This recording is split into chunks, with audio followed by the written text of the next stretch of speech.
Selamat siang untuk kita semua. Kita selesai sidang ya.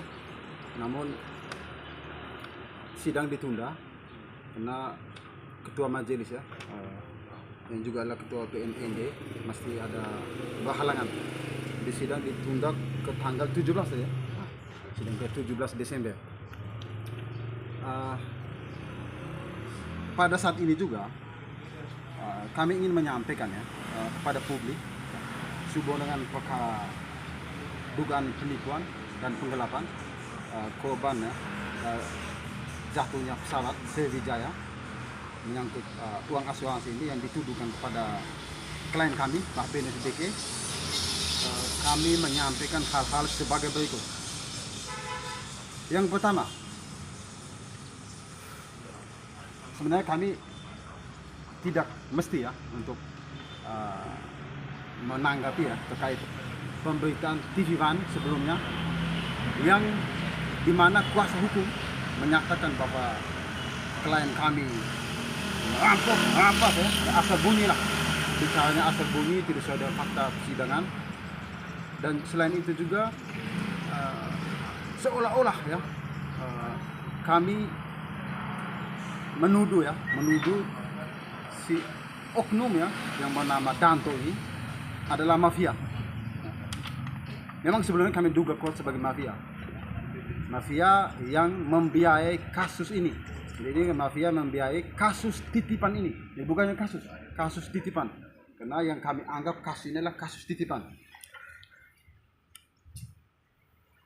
Mengenai si Danto ini, kami juga sudah melakukan investigasi ya. Kami melakukan investigasi dan mempunyai data jelas bahwa Danto ini adalah bukan hanya sebagai kami duga kuat sebagai mafia, tapi juga kami duga kuat sebagai advokat gadungan. Ya, dicatat Danto inilah advokat gadungan. Kami duga kuat sebagai advokat gadungan. Kenapa kami sampaikan Danto sebagai advokat gadungan? Karena dia dengan jelas menyatakan diri sebagai pengacara. Ini buktinya. Coba dijelas ya. Kantor di map ini dan di penama dan lain-lain. Nah, dia menyatakan diri sebagai advokat, tapi faktanya setelah kita melakukan pengecekan, Danto ini dia lulus S1 hukum pada tanggal 19 Juli tahun 2024 ini. Ini kita ambil di sistem di Polab Dikti. Ini bisa dilihat. Sampai baca dari tahun lulus. Lihat ya, dia lulus S2 hukum tahun Juli kemarin tahun 2024. Artinya selama penanganan kasus ini ya, kita tidak tahu yang lain, kita fokus ke masalah ini sejak tahun berapa? 2021. Nah, artinya dia masih mahasiswa semester 1 ya, baru semester 1 baru masuk, mungkin belum kuliah. Jadi dia sudah menyatakan dia sebagai advokat ya. Jadi Danto ini kita duga sebagai mafia, bukan sebagai cuman mafia dalam kasus ini, tapi juga sebagai advokat gadungan yang kita duga kuat ya, karena buktinya itu. Jadi mana-mana kan jadi advokat itu kan mesti lulusan S2 hukum. Setelah itu PKPA ya kan? Setelah itu UPA. Pokoknya banyak persyaratannya. Tapi si Danto ini dia masih, kalau kita lihat dengan kasus yang ada nih, berarti dia lulus Juli 2024, tapi dia sudah menyatakan diri sebagai pengacara. Ini ada map ini salah satu bukti mapnya tadi ya, ini dokumennya di kantor. Terus memang lagi itu, saya bisa itu. Mana ini di depan. Nah, ini. Jadi dia juga bukan hanya kita duga, bukan hanya membohongi ya atau ngeprank ya. Dia memprank pihak maskapai Sriwijaya. Tapi juga dia kita duga kuat ya, dia membodohi pengacara dari USA, Amerika Serikat ini.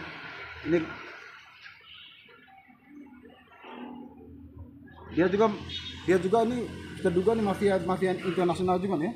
Jadi pengacara di Amerika Serikat dia kasih bodoh nih, dia kasih tipu juga. Dia sebagai pengacara. Lalu bukan hanya Danto. Setelah kita melakukan investigasi, kita juga mendapatkan data ya.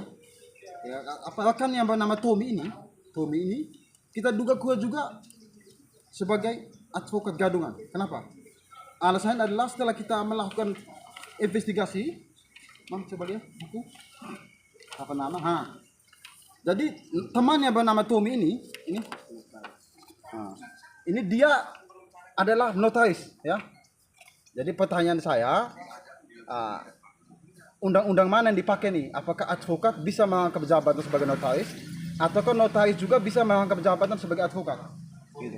Ini yang jadi pertanyaan kita. Jadi ya memang menjadi bukti kita. Jadi kita kalau ngomong, ya, kita ngomong berdasarkan fakta, ya, bukan asal bunyi. Kita bicara berdasarkan fakta hukum. Bukan sidang di dalamnya lain, tapi kuasa hukum ngomong di luarnya lain, asal bunyi, ya. Jadi kami juga tidak akan tinggal diam. Saya sudah, tim di Jakarta sedang membentuk tim untuk melakukan laporan polisi, ya, membuat laporan polisi di Mabes Polri, ya, mengenai penghinaan, ya, terhadap profesi. Karena ada yang ngaku sebagai advokat, ternyata dia nih bukan advokat, ya, dia advokat gadungan, gitu. Itu yang kita duga kuat sebagai advokat gadungan.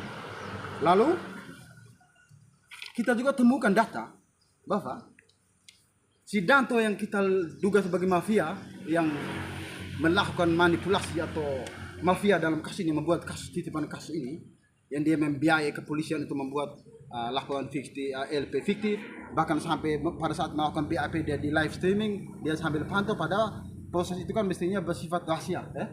Tapi ini dia, ini si oknum ini bisa pantau melalui live streaming oleh anak buahnya, oknum di lapangan ini. Jadi bukan cuman Bapak Kanisius Kila dalam kasus ini, yang sebelumnya anaknya yang dibuat settingan laporan untuk melapor Pak Bendis BK ini, tapi juga ada keluarga-keluarga korban jatuh pesawat lain yang kita dapat data, cuma kita belum buka karena ini bukan masalahnya beda. Yang menjadi korban adu domba, jadi ada bapak, mama, anak, keluarga, kakak adik itu diadu domba untuk Danto supaya mereka pecah, ya, supaya kasus, supaya Danto inilah, oknum inilah yang mengatur semua keuangan ini, ya, gitu.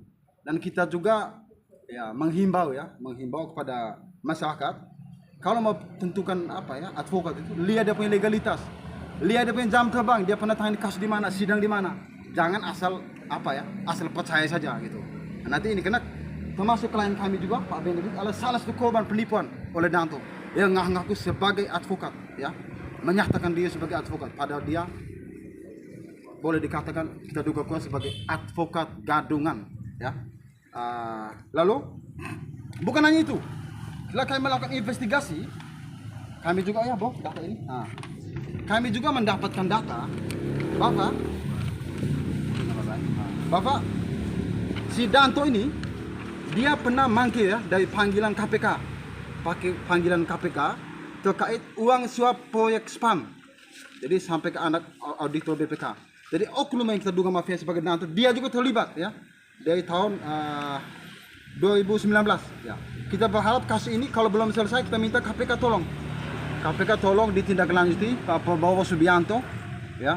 Terus apa, Mas Wapres, ya, Gibran, ya, ini tolong ditindaklanjuti, Pak. Ini persoalan spam yang sebelumnya Danto ini dipanggil sebagai saksi dalam dia mangkir, ya, itu. Jadi kalau memang ini masalah belum selesai, tolong diselesaikan, gitu. Ya, sehingga jangan sampai oknum mafia ini berkeliaran di Republik Indonesia ini, ya. Dan juga, ya, kita berharap bukan cuma masyarakat kena yang ditipu atau diprank oleh Danto ini, ya, termasuk pihak kepolisian, ya.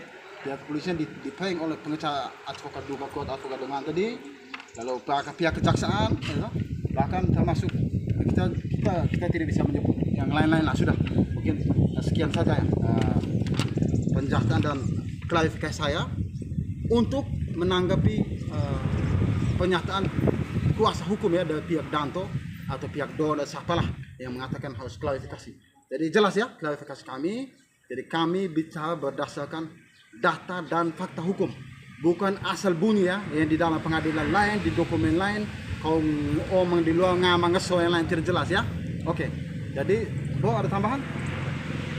Baik, saya tambahkan sedikit. Jadi kami tidak asal sebut bahwa ada diduga bahwa si Danto ini sebagai advokat gadungan. Karena apa? Seseorang bisa menjadi seorang advokat itu harus memenuhi beberapa syarat. Syarat utama yaitu harus sarjana hukum. Sedangkan dari data yang hasil investigasi kami, ternyata saudara Danto ini baru lulus sarjana hukum pada bulan Juli tahun 2024. Artinya beliau belum menjadi seorang advokat. Tetapi di dalam menangani beberapa perkara, beliau sudah menyatakan diri sebagai seorang advokat.